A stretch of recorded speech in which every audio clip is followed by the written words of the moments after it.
Dapatkan motivasi hidup untuk raih sukses sejati dalam Smart Motivation. Smart Motivation bersama Eloy Zaluku, the one and only theocentric motivator, sales training, expert and performance consultant. Selamat mengikuti.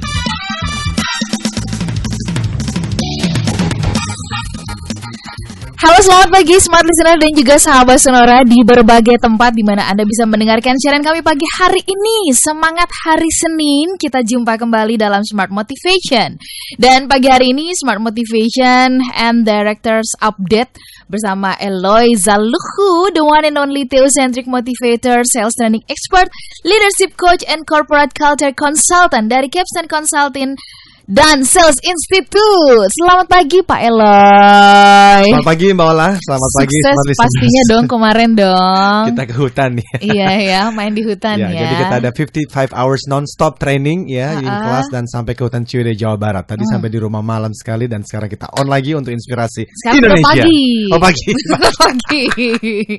Nah, pagi hari ini seperti tadi di awal saya sampaikan ya, Smart Motivation and Directors Update. Pagi hari ini kita kedatangan tamu spesial kita, ada Bapak Satya Rajasa. Beliau adalah CEO dari Mercer Indonesia. Selamat pagi Pak Satya. Selamat pagi Mbak Ola. Terima kasih sudah mau hadir pagi-pagi di Smart FM. Terima kasih banget atas undangannya. Oke. Dan pagi hari ini tema kita ingin membahas mengenai Indonesia Talent Landscape, Attracting and Retaining Top Talent gitu ya. Ini kita tanya langsung lah nanti kepada CEO gimana jalannya begitu ya, atau caranya supaya jadi CEO juga. Salah satunya. Itu penting. Salah satunya ya. Nah, Smart Listener, kami mengundang Anda begitu juga dengan sahabat Sonora di berbagai tempat. Anda boleh mempergunakan line SMS dan juga WhatsApp kami. Boleh Anda pergunakan pagi hari ini, khusus untuk pagi ini saja dulu ya. Di 081616362777. Sekali lagi di 081616362777. Anda juga bisa pergunakan line telepon kami 0216343417. Sekali lagi di 0216343417. Menjadi orang sukses, menjadi orang nomor 1 di Mercer Indonesia. Saya benar gak sih menyebutnya Mercer Indonesia? Betul Mbak, betul Mercer ya? Indonesia. Oke. Nah ini sekaligus juga boleh ceritakan kepada kami ini perusahaan bergerak di bidang apa dan gimana prosesnya, langkah-langkah yang Bapak lakukan sepanjang karir Bapak sehingga kemudian menjadi seorang CEO. Silakan. Oke, mungkin saya akan mulai dulu dengan Mercer Indonesia itu apa. Jadi Mercer itu adalah bagian daripada HR consulting firm yang bergerak di bidang manajemen consultant globally. Kami adalah bagian daripada Marsh & McLennan Companies. Marsh & McLennan Companies itu adalah perusahaan TBK di Amerika Serikat, di mana memiliki 4 lini usaha.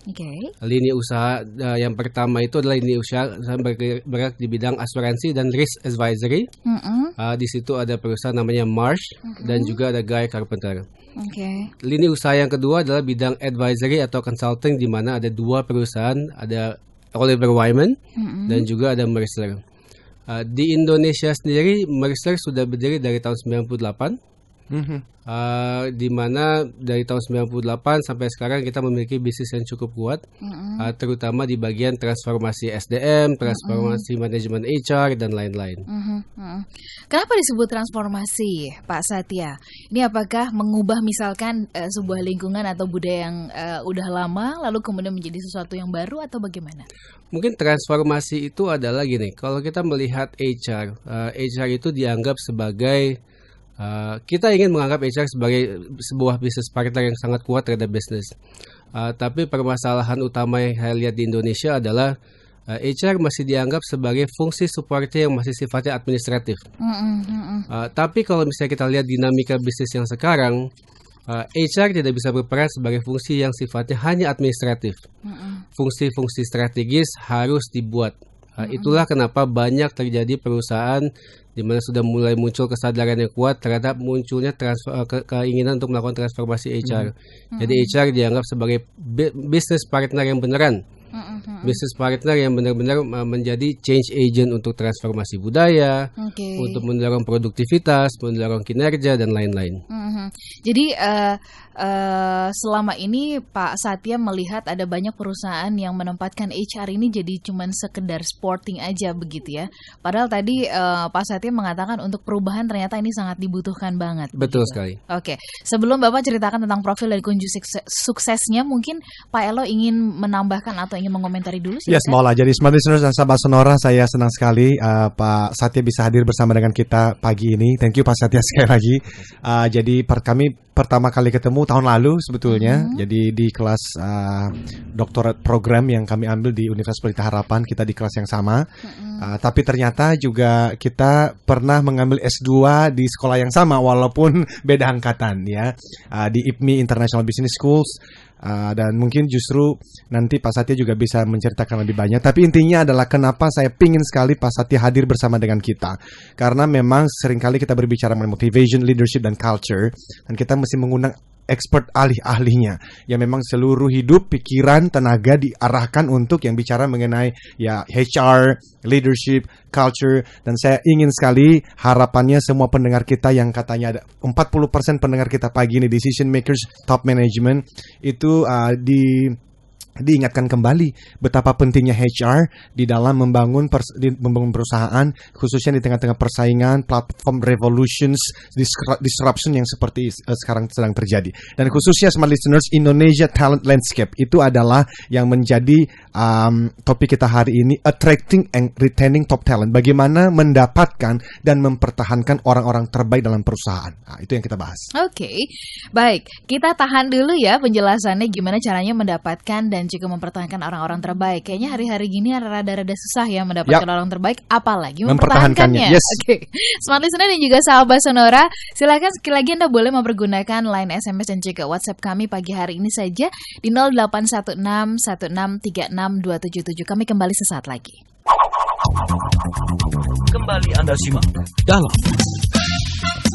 Smart Motivation bersama Eloy Zaluku. Smart Motivation.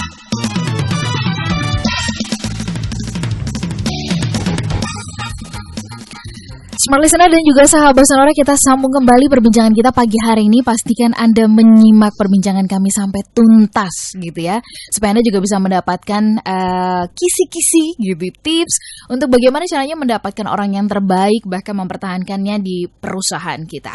Pak Eloy, kita boleh ke Pak Satya dulu silakan. ya. Pak Satya, ini mengenai profil dan kunci suksesnya Anda menapaki karir kemudian sampai sekarang ini menjadi seorang CEO, mungkin boleh dibagikan seperti apa perjalanannya? Ya Mbak Ula. Jadi sebenarnya saya itu kebetulan untuk duduk di posisi ini secara jujur. Ini kayaknya merendah hati banget ya. CEO semua begitu semua kayaknya. CEO seperti itu deh. Jadi saya tuh sebenarnya memulai karir saya itu bukan sebagai consultant, apalagi bukan seorang HR consultant. Saya itu memulai karir saya di sebuah perusahaan global FMCG beberapa belas tahun yang lalu. Justru di bidang marketing, brand management, dan juga di sales. Jadi saya memulai karir saya itu ke pasar becek di Jawa Tengah. Warrior ternyata ini. Sales warrior justru. Lanjut. Jadi makanya cocok mungkin sama Pak Ella ya. Sales warrior. Bisa bahasa Jawa, di pasar dan lain-lain. Tapi memang dari awal itu saya memiliki passion yang kuat terhadap consulting. Saya menyukai profesi sebagai seorang consultant. Itulah mengapa ketika saya beberapa tahun setelah saya bekerja di bidang consumer goods, saya ditawarin untuk menjadi consultant di sebuah HR consulting firm pada waktu itu. Saya nggak tahu consulting itu apaan, saya nggak tahu HR itu apaan. Saya nyemplung aja memulai karir saya dari awal lagi. Kemudian ternyata ini adalah profesi yang sangat saya suka karena dinamikanya, saya bertemu dengan banyak orang, saya bertemu dengan banyak klien-klien yang banyak ngajarin saya banyak hal. Itu sesuatu yang menjadi sangat menarik buat saya.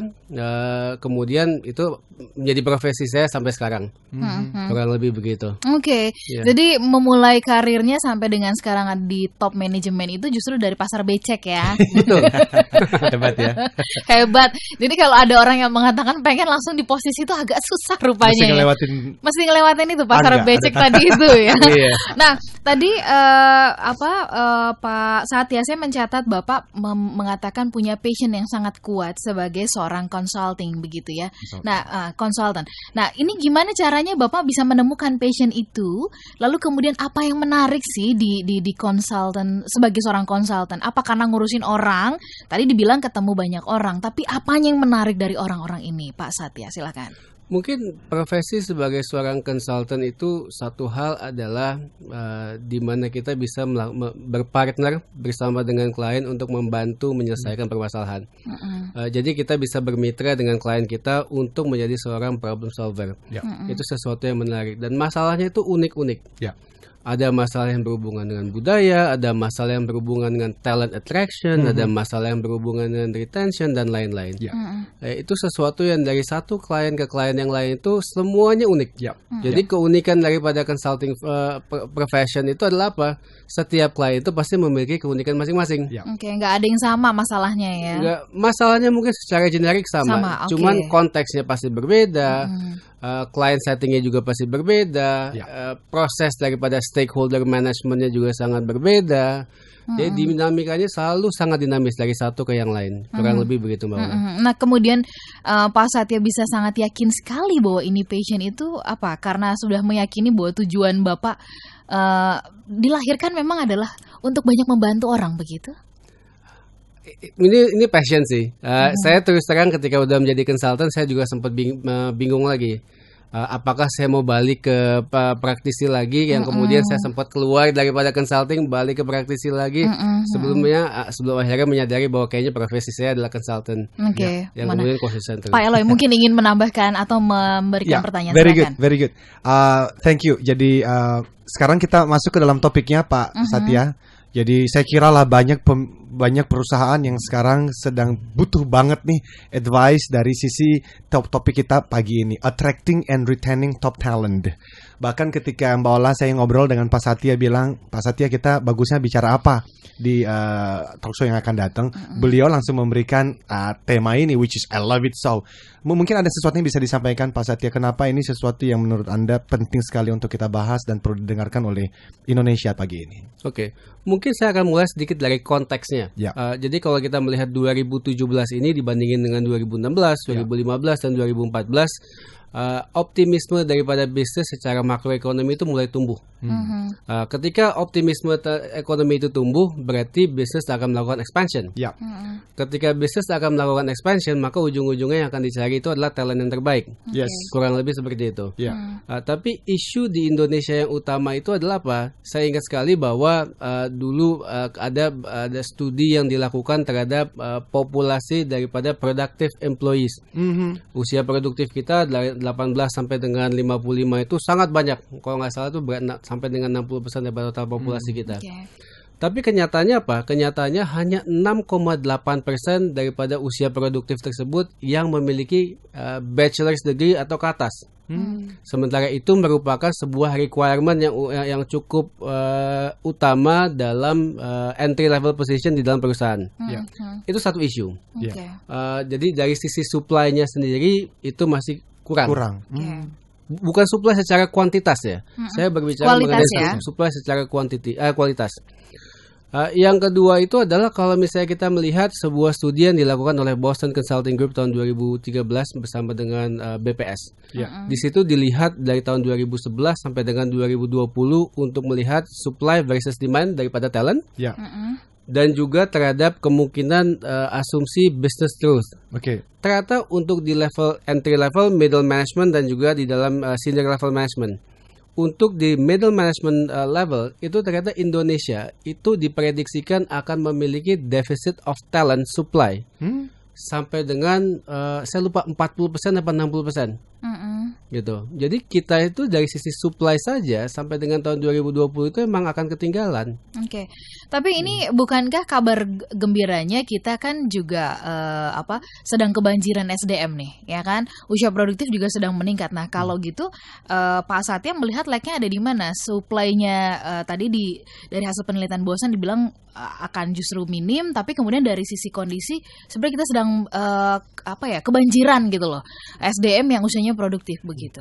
Mungkin isunya itu adalah apa? Secara kuantitas, yes, kita memiliki kuantitas supply yang baik, tapi secara quality mungkin itu sesuatu yang memang menjadi PR bagi kita sebagai bangsa.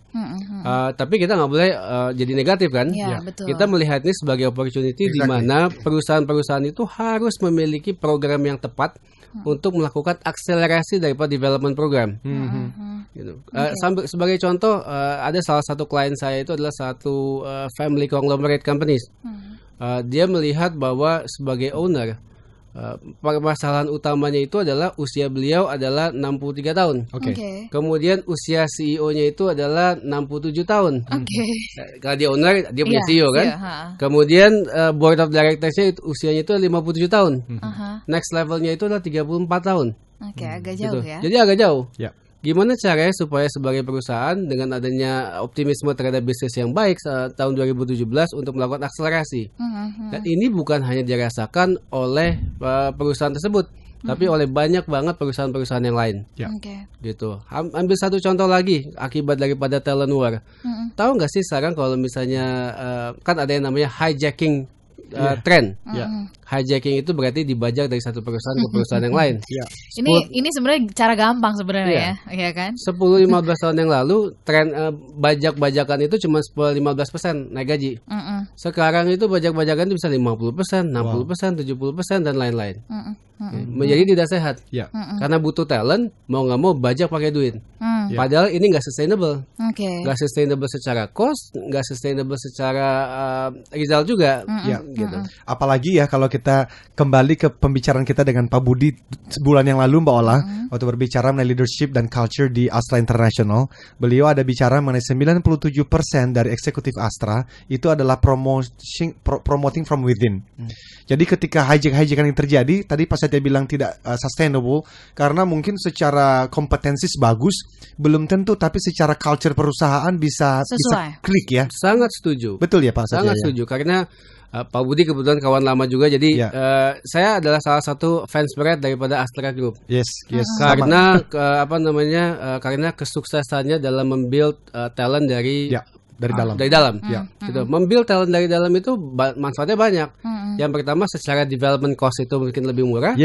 Secara fixed cost daripada employee cost juga lebih murah. Dan secara budaya juga lebih cocok gitu loh, karena kita mengenal budaya daripada perusahaan tersebut. Gitu.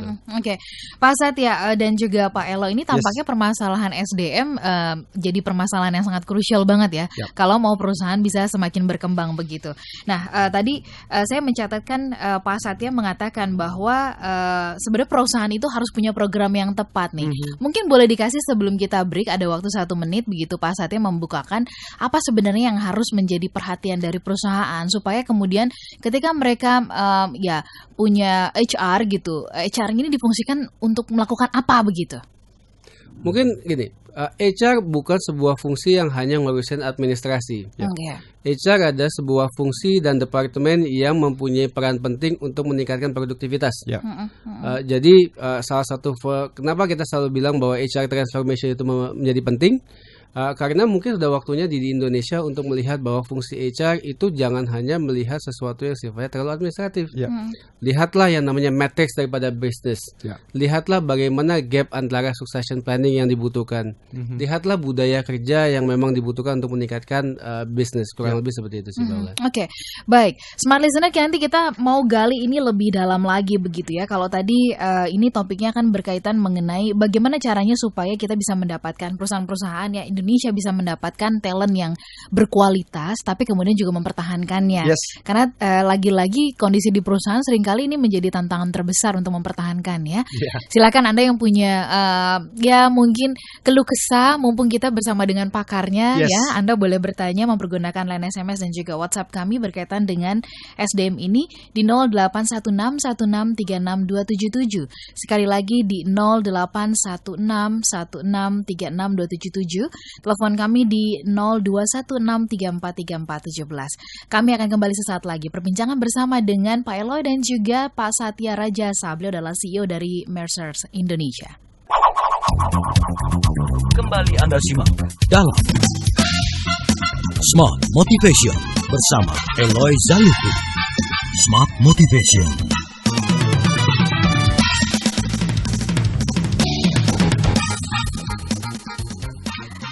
Smart Listener, kita sambung kembali. Topiknya adalah Indonesia Talent Landscape, Attracting and Retaining Top Talent, bersama dengan Pak Satya Rajasa, CEO Mercer Indonesia.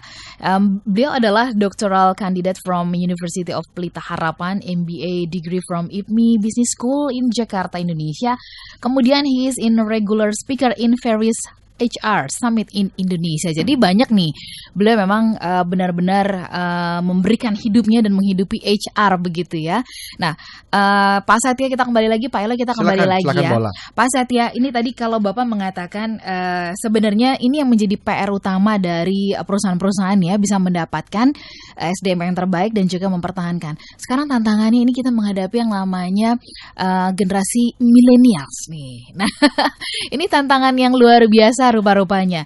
Bapak melihat ini dari sudut pandang Bapak seperti apa begitu? Baik, Mbak Ola. Jadi sebenarnya kalau kita menghadapi millennials, kita lupa bahwa sebentar lagi Gen Z akan masuk ke dalam workforce. Oke. Wow. Jadi akan ada beberapa segera berganti ini justru ya. Segera berganti dan juga keunikan-keunikan yang baru. Kalau misalnya kita lihat kan ada yang namanya Gen Y, ada yang namanya Gen X, ada yang namanya Baby Boomers. Masing-masing yang unik itu adalah mereka masing-masing punya kebutuhan sendiri dalam stages of life-nya masing-masing. Saya ambil contoh misalnya kalau untuk Baby Boomers yang udah waktunya bentar lagi akan memasuki usia pensiun, mereka punya kebutuhan yang berbeda. Gen X juga memiliki kebutuhan yang berbeda, kemudian Gen Y juga atau millennials. Nah, yang unik daripada millennials adalah millennials itu kadang-kadang suka disalahpahami. Ada persepsi bahwa millennials itu sombong atau belagu. Ketika ditanya, Anda mau jadi apa 5-10 tahun belakang ke depan? Saya mau jadi CEO, saya pengen jadi direktur, saya mau apa? Terus dibilang sombong. Terus bilang belagu banget sih, lo masuk kerja aja belum gitu kan? Tapi kenyataannya apa? Kenyataannya itu adalah aspirasi daripada kebutuhannya. Jadi millennials itu membutuhkan sebuah transparansi yang jelas terhadap progresi daripada karir. Itu adalah ciri khasnya daripada millennials. Itu bukan sesuatu yang negatif, itu sesuatu yang sangat positif. Tapi challenge-nya apa? Challenge-nya itu berarti organisasi harus mampu menyediakan transparansi tersebut. Organisasi harus memiliki sistem performance management yang bagus. Organisasi harus memiliki sistem talent management yang bagus. Kalau saya performance-nya bagus, saya akan naik. Kemudian next level-nya apa? Kompetensi yang dibutuhkan apa? Gimana cara supaya saya bisa naik ke dalam posisi tersebut? Itu adalah peran daripada HR untuk menyediakan itu semua. Jadi the real business partner daripada HR itu adalah menyediakan hal-hal tersebut. Bagi bukan cuma milenial saja, tapi juga terhadap Gen X dan lain-lain. Yang lain-lain ya. Oke.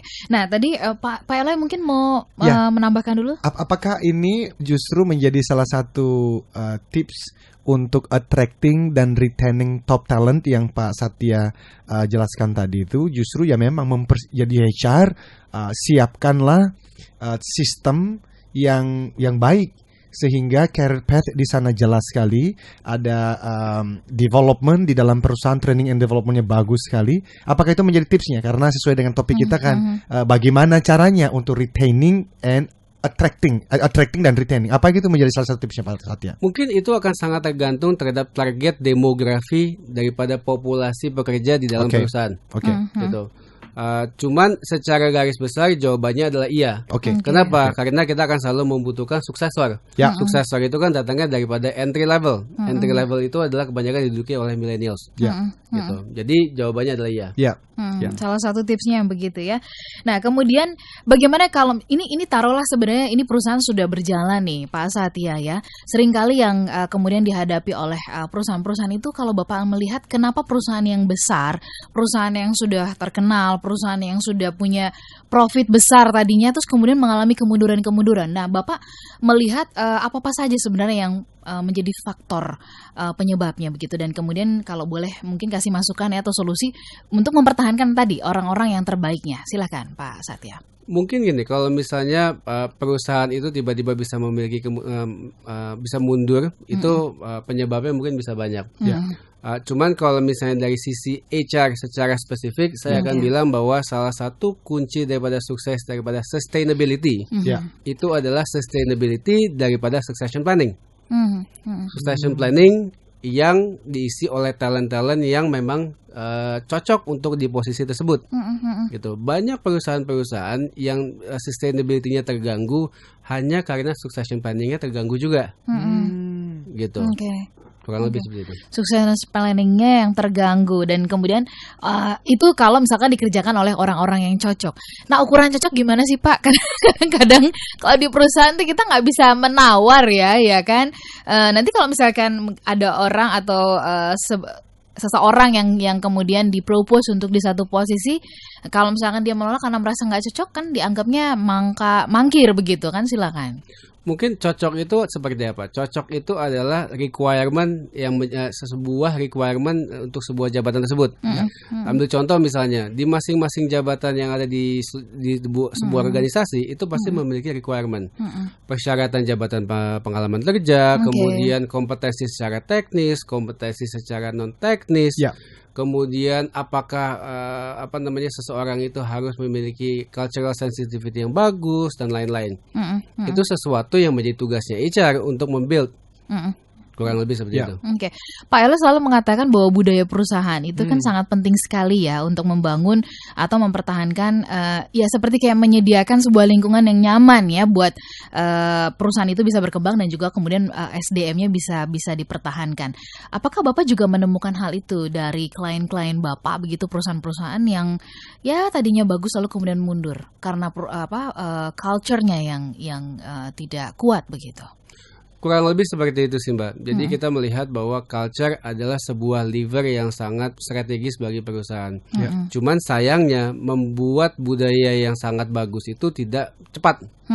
Sementara kadang-kadang kita pengennya itu tumbuh 100 kali lipat dalam kemarin. Kurang lebih seperti itu. Cuman ini adalah sesuatu yang mungkin bisa menjadi misi jangka panjang daripada sebuah perusahaan untuk membangun budaya yang tepat bagi organisasi. Saya ada pertanyaan yang lain. Jadi saya ada handle bahkan beberapa klien Pak Satya yang perusahaan mereka tidak terlalu middle lah gitu, dan ada semacam pemikiran memang karyawan kita ini kurang bagus, tetapi kalau kita mencari yang bagus-bagus top talent, mereka nggak mau lah melihat kita kan perusahaan yang biasa-biasa saja. Sementara menurut saya kalau mindset ini dipertahankan selamanya perusahaan itu akan begitu. Mungkin Pak Satya ada advice untuk owner, pimpinan-pimpinan dari perusahaan seperti ini yang memang akhirnya perkembangan tidak terlalu baik juga karena orang-orang yang ada di situ ya orang rata-rata kan average employees ya create average company gitu. Kalau mau mendapatkan top talent mungkin harus dimulai dari mindset dari top manajemennya dulu atau bagaimana menurut Pak Satya? Sangat setuju. Top management itu merupakan kunci daripada semuanya. Tujuan daripada bisnis itu sebenarnya apa sih? Kita pengen sustainable, itu satu. Yang kedua, kita pengen tumbuh terus, ya kan? Untuk tumbuh kita butuh orang. Jadi artinya apa? Untuk tumbuh itu kita butuh jualan yang lebih kuat. Kita punya business development yang lebih kuat. Tapi kita juga butuh talent yang bisa membuat itu terjadi. Itulah kenapa peran daripada HR sendiri itu bukan cuma benerin sistem HR-nya aja, tapi jualan ke pasar untuk membilang bahwa perusahaan saya itu perusahaan yang hebat. Perusahaan saya itu adalah perusahaan yang mungkin 10 tahun lagi akan menjadi Fortune 500 companies. Wow. Gimana caranya supaya orang-orang yang terbaik bisa datang ke dalam perusahaan tersebut?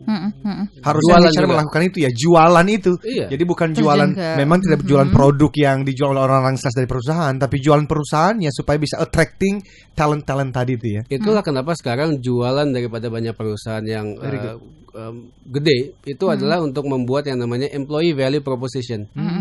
Kenapa sih saya harus join perusahaan tersebut? Kenapa saya harus stay di perusahaan tersebut?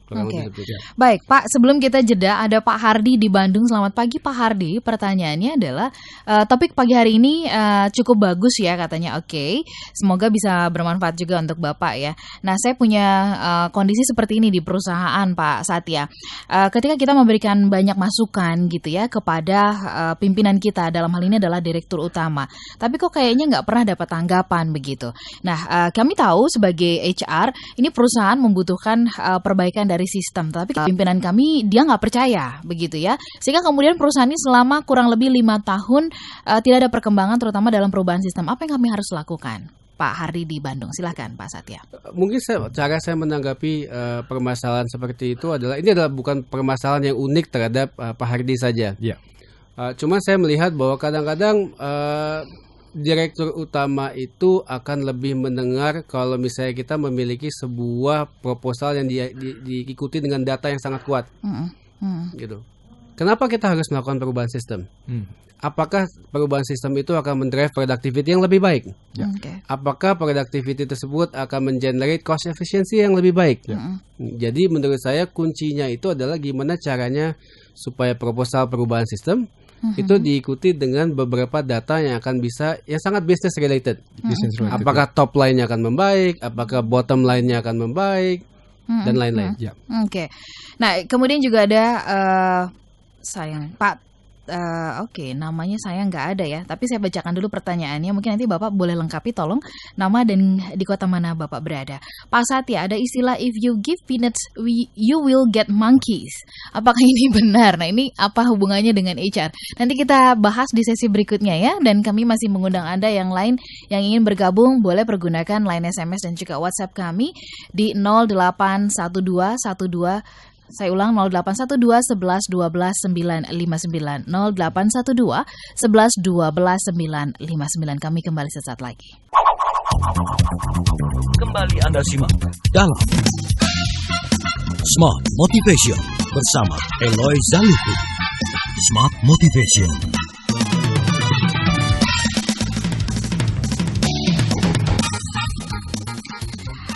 Terima kasih Smart Listener dan juga sahabat sonora, kita sambung kembali perbincangan kita pagi hari ini dalam Smart Motivation ya. Kita menghadirkan Bapak Satya Rajasa, beliau adalah CEO dari Mercer Indonesia. Dan tadi ada banyak pertanyaan yang masuk. Sekarang kita masuk dulu ke pertanyaan yang mengatakan kalau kita memberikan kacang kepada monyet kita ini kalau kita memberikan kacang kita dapatnya monyet. Nah, gimana komentar dari Pak Satya mengenai pepatah ini? Silakan. Mungkin itu adalah pertanyaan yang muncul setiap 2 minggu sekali ke saya sih. Oh ya? Iya, karena banyak bisa banget. Begitu ya? Jadi gini, kalau kita statement itu apakah benar apa enggak, bisa iya bisa enggak. Yang pertama itu adalah saya akan bilang dari sisi yang sebaliknya. Tidak ada bukti di mana high pay itu punya korelasi yang positif terhadap low turnover. Saya ambil contoh misalnya industri perbankan. Industri perbankan itu pay-nya itu adalah salah satu yang paling tinggi di seluruh Indonesia. Tapi employee turnover-nya juga salah satu yang paling tinggi juga. Gitu. Jadi itu pertama adalah nggak ada korelasi itu. Tapi apakah kalau misalnya kita membayar dengan peanuts orang akan pergi? Jawabannya iya. Mungkin solusinya itu adalah apa? Solusinya itu adalah apakah kita sudah memahami demografi populasi daripada karyawan kita di kantor, di dalam perusahaan. Kemudian kita membuat sebuah sistem remunerasi yang bisa untuk mengadres kebutuhan tersebut. Saya ambil contoh misalnya, kalau misalnya kita berbicara mengenai baby boomers, baby boomers yang paling penting buat mereka itu adalah sustainability daripada income, karena mereka itu menjelang masa pensiun. Jadi mungkin yang dibutuhkan itu adalah program dana pensiun yang hebat. Kemudian kalau kita berbicara mengenai Gen X itu apa? Gen X itu biasanya sudah menikah, punya anak, membangun infrastruktur keluarga dan lain-lain. Yang dibutuhkan apa? Base pay yang kompetitif, kemudian program-program benefit yang bisa untuk membangun rumah, kemudian kendaraan dan lain-lain. Sekolah anak, sehingga base pay menjadi penting. Millennials butuh apa? Millennials secara remunerasi yang intrinsik membutuhkan yang namanya progresi karir. Tapi millennials juga punya needs untuk ganti-ganti gadget, sehingga secara hygiene, hygiene-nya juga secara pay juga harus oke. Yang menjadi penting itu adalah apakah kita sudah melakukan benchmarking dengan industri yang tepat untuk gaji atau pay yang cocok itu sebenarnya harusnya di mana? Itu menjadi kunci sebenarnya. Oke. Ini ada pertanyaan dari Kartika ya Pak di Surabaya. Selamat pagi Pak Satya. Tadi saya mencatat apa yang Bapak bilang berkaitan dengan transparansi di perusahaan gitu. Nah, bagaimana bisa menerapkan transparansi di perusahaan? Nah, siapa yang harus memulainya? Apakah ini dimulai dari HR atau justru dimulai dari pimpinan di perusahaan tersebut mengenai keterbukaan dan apa yang harus masuk dalam dalam keterbukaan tersebut? Silahkan. Oke, mungkin seperti layaknya semua program perubahan yang lain, any change should be driven by top management. Itu adalah mantra yang pertama. Jadi gimana caranya supaya kita sebagai praktisi SDM untuk bisa mendapatkan buy-in yang kuat daripada para pimpinan puncak. Caranya gimana? Data yang solid, data yang business related. Itu yang pertama. Yang kedua, transparansi seperti apa? Tidak semua hal yang ada di HR itu harus dijadikan transparan. Misalnya gaji. Kalau misalnya data gaji itu tersebar di seluruh perusahaan, itu pasti akan orang-orang pada ngambek gitu kan. Jadi harus berhati-hati terhadap transparansi tersebut. Lebih seperti itu. Oke. Baik, saya beralih ke Henry di Jakarta. Bagaimana metode interview untuk menemukan top talent untuk perusahaan? Nah, ini gimana caranya, Pak? Apa sih metodenya? Mungkin Bapak bisa kasih bocoran. Gini, kalau misalnya metode yang terbaik itu ada banyak sih. Ada teknik-teknik yang namanya STAR interview, ada teknik-teknik yang namanya behavioral event interview, dan lain-lain. Tapi teknik-teknik tersebut itu adalah merupakan teknik untuk melakukan probing. Yang lebih penting itu bukan merupakan teknik interviewnya, tapi adalah membuat requirement yang tepat terhadap jabatan tersebut. Kompetensi apa yang dibutuhkannya, kemudian kompetensi teknis, non teknis, yang sangat sesuai dengan bisnis kita. Betul, tentunya. Gitu. Pak Eloy dulu mungkin ingin bertanya atau ingin menambahkan, silakan. Ya, jadi saya mau sampaikan dulu ke beberapa pendengar kita ketika tadi menyebut baby boomers, Gen X gitu ya, supaya jelas millennials. Jadi baby boomers itu ini kalau Anda berusia 53 sampai 71 tahun, itu Anda baby boomers. Lahirnya tahun 46 sampai tahun 64. Sampai tahun 79, Anda usia 38 atau 39 tahun sekarang sampai 52-53 tahun. Itu yang tadi yang sedang kita bicarakan ya. Millennials itu tahun 80 sampai tahun 2000 lahirnya. Jadi kalau sekarang Anda usia 17 sampai 37 tahun, kita di atas dikit ya Pak Satya ya. Di atas dikit yang mana nih? Gen X. Gen X ya. Oke. Ya, silakan Mbak Ola, mungkin ada pertanyaan yang lain. Kita ke Bekasi dulu, ada Pak Rahmat ya. Selamat pagi Pak Rahmat. Selamat pagi Mbak Ola. Oke, ini kayaknya masih di jalan ya. Baru sampai parkiran di kantor. Oh, baru sampai parkiran. Hati-hati ya Pak ya. Oke, silakan Pak Rahmat, ingin bertanya apa kepada Pak Satya? Silakan. Iya, menarik diskusi pagi ini. Yang pertama, sedikit boleh curhat. Saya adalah salah satu user yang frustasi mencari tim berkaitan dengan hiring proses gitu. Beberapa kali saya mencoba mendapatkan talent gitu, tapi ternyata talentnya kok lari terus. Padahal kita udah offer sesuai dengan expectation salary yang mereka inginkan. Entah kenapa yang tadi Pak Satya sebutkan tentang talent war memang benar-benar terjadi dan memang butuh trik tersendiri mungkin untuk bisa menjaga kandidat-kandidat yang memang sudah di-appointed ataupun kita pilih gitu. Nah, pertanyaannya gimana ya Pak Satya untuk mempertahankan padahal yang mereka put di dalam formulir gitu ya, kita udah penuhi tuh hal-hal yang mereka harapkan, baik itu baby boomers maupun Gen X gitu ya. Tapi kok masih lari, itu yang pertama. Kemudian yang kedua, tadi Pak Satya sebutkan bahwa terjadinya talent war sehingga incremental salary itu sekarang udah bergerak dari yang tadinya mungkin 15% kenaikan salary itu membuat mereka bisa berpindah, tapi sekarang bisa sampai dengan hijacking proses bisa sampai 50%. Nah, pertanyaannya, dengan semakin terjadinya defisit talent, top talent, apakah juga ada korelasinya dengan pergerakan entrepreneur? Jadi buat mereka yang merasa sudah mapan di profesinya dan memutuskan untuk pindah kuadran dari sebagai employee menjadi business owner, nah apakah ini juga ada korelasinya dengan pertumbuhan entrepreneur dengan berkurangnya top talent? Baik, oke. Pak Rahmat, boleh tahu sedikit Pak Rahmat bergerak di bidang apa perusahaannya? Di biskuit industri. Biskuit industri ya. Thank you. Oke, kayaknya kita coba nih pagi ini nih ya. Iya, sambil ngopi. Ternyata ya. Ya, baik. Ditunggu ya Pak Rahmat ya. Silakan dengan Pak Satya mungkin boleh menjawabnya dengan singkat padat gitu. Oke, mungkin saya akan ngomong mengenai the challenge of retention ya. Karena isunya itu adalah talentnya berhasil dibajak tapi nggak berhasil untuk di retain. Kalau kita berbicara mengenai retention itu kadang-kadang kita punya persepsi yang salah terhadap needs karena kita tidak memahami needs tersebut. Banyak perusahaan selalu bilang bahwa kalau misalnya namanya retention itu harus cash, harus naikin gajinya, harus kasih bonus dan lain-lain. Ini belum tentu tepat. Jadi caranya gimana? Caranya itu adalah gimana cara kita punya retention strategi yang disesuaikan dengan kebutuhan demografi profilnya.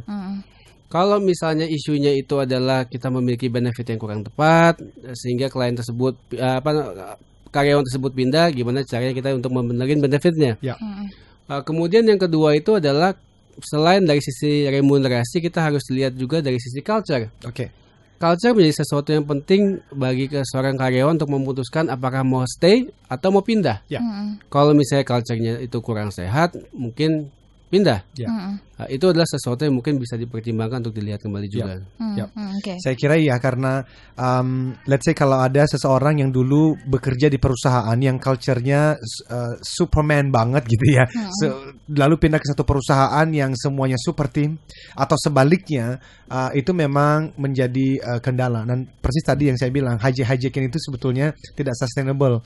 Jadi justru saya kira ya, kita mengangkat topik ini, kita mau menginspirasi semua HR di semua perusahaan dan top management untuk lebih serius di dalam mengembangkan karyawan internal sehingga promoting from within itu betul-betul akan terjadi. Kira-kira seperti itu Pak Satya setuju ya, supaya perusahaan-perusahaan itu lebih serius lagi di dalam mempersiapkan mengembangkan HR department atau orang-orang HR lebih aktif lagi di dalam perusahaan ini. Pak Satya, pendidikan itu mempengaruhi nggak sih bahwa seseorang bisa kita dapat orang yang terbaik begitu, lulusan manajemen S2, S3 begitu?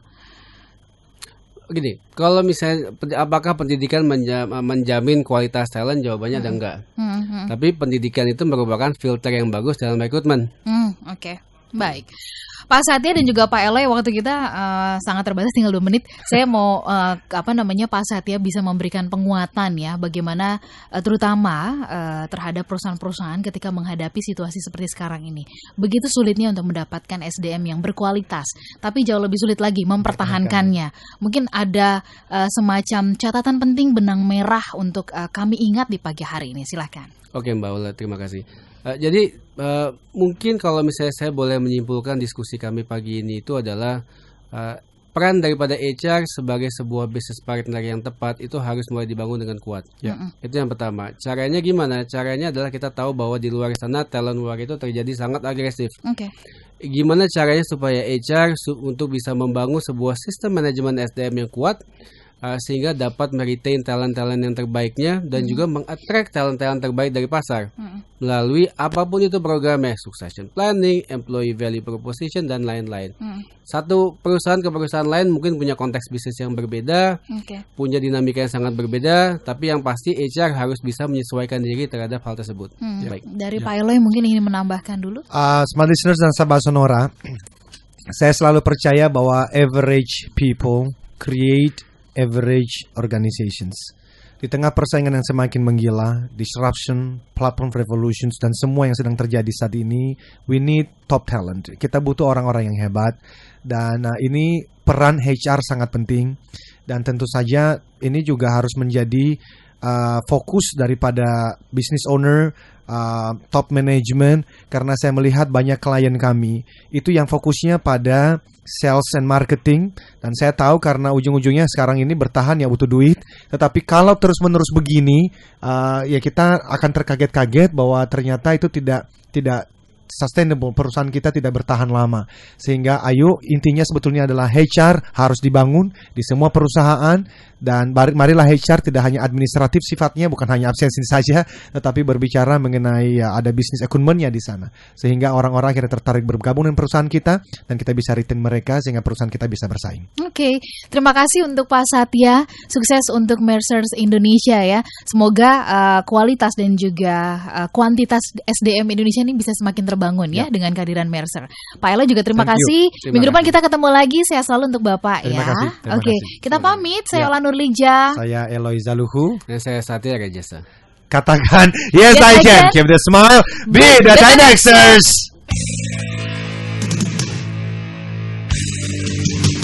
Telah Anda ikuti Smart Motivation bersama Eloy Zaluku, the one and only Theocentric Motivator, Sales Training, Expert, and Performance Consultant.